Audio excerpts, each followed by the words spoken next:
Okay, Assalamualaikum warahmatullahi wabarakatuh. Pada hari ini, saya akan membentangkan tentang ayat 1 surah Al-Mulk daripada kod kursus GBX 0062 Adam, aspirasi dari Al-Mulk. Okey, nama Duzaini Irsha binti Hanazi, nombor metrik 23004563 dan kursus ini diajar oleh Dr. Muhammad Syamsi Nur. Okey. Okey, ayat 1 surah Al-Mulk berbunyi, Tabarakallazi biyadihil mulku wa huwa ala kulli syai'in qadir. Yang bermaksud, Maha berkat serta Maha tinggilah kelebihan Tuhan yang menguasai pemerintahan dunia dan akhirat, dan memanglah Ia Maha kuasa atas tiap-tiap sesuatu. Okey, aspirasi ayat 1 dari surah Al-Mulk. Okey, ayat ini menunjukkan bahawa Allah Subhanahu Wa Taala ialah Al-Mulku, iaitu pemegang pemerintahan dunia dan akhirat, iaitu segala perkara yang berlaku sama ada di dunia atau akhirat adalah di bawah penguasaan Allah Subhanahu Wa Taala.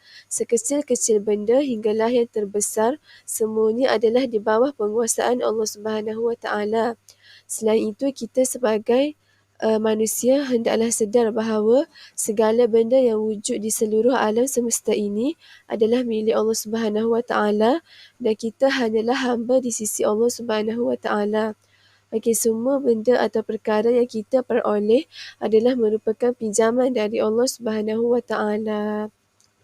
Okey, terdapat beberapa pengajaran dari ayat 1 surah Al-Mulk. Yang pertama, kita mestilah memohon keberkatan daripada Allah Subhanahu Wa Taala sahaja, bukannya meminta berkat daripada manusia atau makhluk yang lain, kerana hanya Allah lah yang berkuasa memberikan keberkatan dan kebaikan kepada makhluknya. Okey, kita mestilah berikan ketaatan yang sepenuhnya kepada Allah kerana Dialah satu-satunya Raja dan pemerintah yang paling berkuasa yang berhak ditaati tanpa berbelah bagi.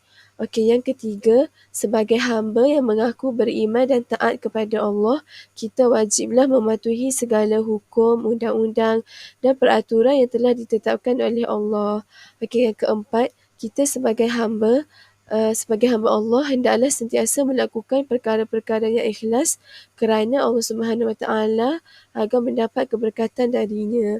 Okey, yang terakhir, kita mestilah sentiasa beringat-ingat dalam mengetahui sesuatu perkara, sama ada dalam pekerjaan ataupun sebagainya, kerana Allah Subhanahu Wa Taala ialah Maha berkuasa sama ada di langit maupun di bumi yang nyata. Okey, analogi kehidupan. Okey, analogi kehidupan adalah seseorang pemerintah atau pemimpin di dunia hanya berkuasa apabila dinaikkan oleh pengikutnya serta terhad tempoh pemerintahannya itu pada masa dan tempat tertentu. Akan tetapi Allah Subhanahu Wa Taala ni tiada siapa yang menaikkan dan tiada had masa serta melangkaui alam ini. Okey, fotografi ayat 1 surah Al-Mulk. Okey, iaitu imej langit. Okey, Allah memegang dan menguasai seluruh kerajaan dan pemerintahan di langit dan di bumi dari dunia hingga akhirat. Okey, yang kedua adalah imej beberapa pemerintah dan pemimpin. Okey, seseorang pemerintah atau pemimpin di dunia ni, tempoh jawatan mereka adalah sementara, dan mereka ini hanyalah berkuasa apabila dipilih oleh para pengikutnya atau orang yang mengundi mereka sebagai pemimpin. Okey, ini berbeza bagi Allah Subhanahu Wa Taala, kerana Allah tiada siapa yang menaikkan dan tiada had masa serta melangkaui seluruh alam semesta ini. Okey, ini saya datangkan dengan contoh ringkasan peta minda tentang ayat 1 surah Al-Mulk, iaitu terdapat contoh ayat, kandungan ayat serta pengajaran. Okey, sekian itu sahaja daripada saya. Wabillahi taufiq wal hidayah. Wassalamualaikum warahmatullahi wabarakatuh.